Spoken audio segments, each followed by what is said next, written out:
Dragi otroci, lepo pozdravljeni. Danes vam bom prebrala pravljico z naslovom Čigave so te proge. Zdravko je mala zebra, ki se za zajtrk rad posladka z marmelado. Nekega jutra si jo na kruh namaže toliko, da z njo popacka svoj progasti kožušček. Ampak zebre si s tem ne delajo skrbi.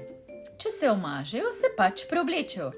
Tako kot drugim živalim, jim to omogoča velika zadrga, ki jo imajo vzdolž svojih trebuhov. Toda danes, medtem ko brska po svoji omari, Zdravko nima sreče. Ne najde niti enega čistega kožuščka. Vsi, ki mu pridejo pod roke, so premajhni ali preveliki, strgani na kolenih ali ponošeni. Zdravkova mama zavzdihne. Ne gre drugače, kot da se odpraviš v pralnico.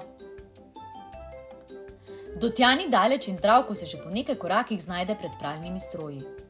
Sleče svoj kožušček, ga vrže v stroj in izbere program ekspresno hitro, ki za pranje perila potrebuje le nekaj minut. Na koncu ulice nenadoma opazi majhnega tigra. Tudi on je v spodnicah in vse kaže, da je namenjen proti pralnici. Zdravko se prestraši. Tiger prihaja po svoje oblačilo. Ne smemo stati tu, pojedel me bo. Sreči takrat nekaj zapiska. Odlično, perilo je oprano. Zdravko plane k stroju, skoči v še vedno moker kožušček in jo na hitro pobriše. Pomirjen Zdravko odskaklja proti parku, da bi svoje oblačilo posušil na soncu. A ko pride tja, se zebre, žirafe in gazele kar naenkrat kriče razbežijo. Ne razumem, česa se tako bojijo? Se čudi Zdravko. Ko gre mimo neke steklene izložbe, Zdravko od strahu kar poskoči. V šipi namreč namesto sebe vidi tigrov odsev. Ves iz sebe se Zdravko obrne, toda za njim ni nikogar. Šele takrat se mu končno posveti, kaj se je zgodilo. V pralnici sem odprl napačen stroj. Vzel sem tigrov kožušček. Zdravko se z zanimanjem ogleduje. V tej opravi se komaj prepoznam. Si reče in se nato začne navdušeno pretvarjati, kot da je čisto pravi tiger. Spakuje se na vse mogoče načine in poskuši celo zarjoveti, pa čeprav samo zato, da bi videl, kakšen je občutek.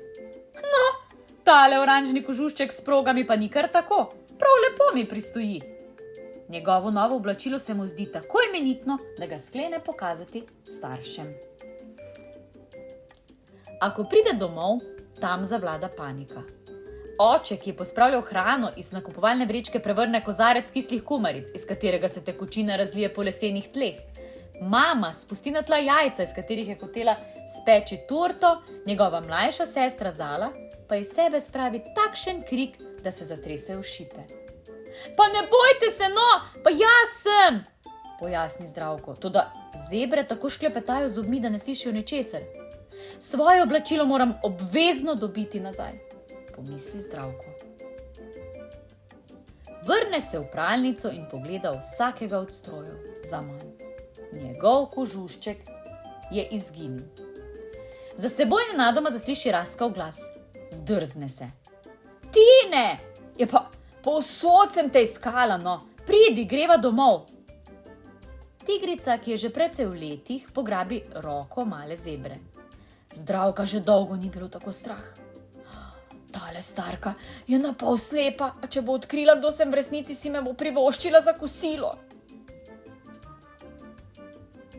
Ko stopita v hišo, kjer živijo tigri, Zdravko postane še bolj zaskrbljen. Kako naj zdaj pobegne? K njemu pristopi mala tigrica, ki se je igrala v dnevni sobi in ga začne obuhavati. Ti ne, danes pa nekam čudno dišiš. Zdravko zamomlja. To je zaradi pralnega praška, pretiraval sem z njim. Mala tigrica naguba čelo. Tudi tvoj glas je drugačen. Očka, mama, Tine je bolan. Starši male tigrice prihitijo v dnevno sobo, toda v tistem trenutku nekdo potrka na vrata. Ko jih odpreta, si tigra oblizneta ustnice. Jami, zebra. Toda zebra si hitro sleče kožušček in jo začne rotiti. Nikar me ne požrita, nikar, jaz sem, Tine.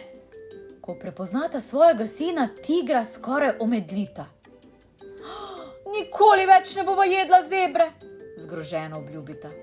Ob teh besedah se jima Zdravko približa. Res? Nikoli več? Boljšega si ne bi mogel želeti, kaj ti. Jaz sem v resnici zebra. Zdravko in Tine si izmenjata kožuščka. Starši malega tigra nato telefonirajo Zdravkovim staršem, naj pridejo po svojega sina. Ko prispeta k tigrom domov, zebri še zdaleč nista sproščeni. Toda tigri so prijazna druščina in zebri se kmalu celo nasmehneta. Ko zagleda svoje starše, Zdravko zakliče. Lahko še malo ostanem, Tine me še ni naučil rjoveti.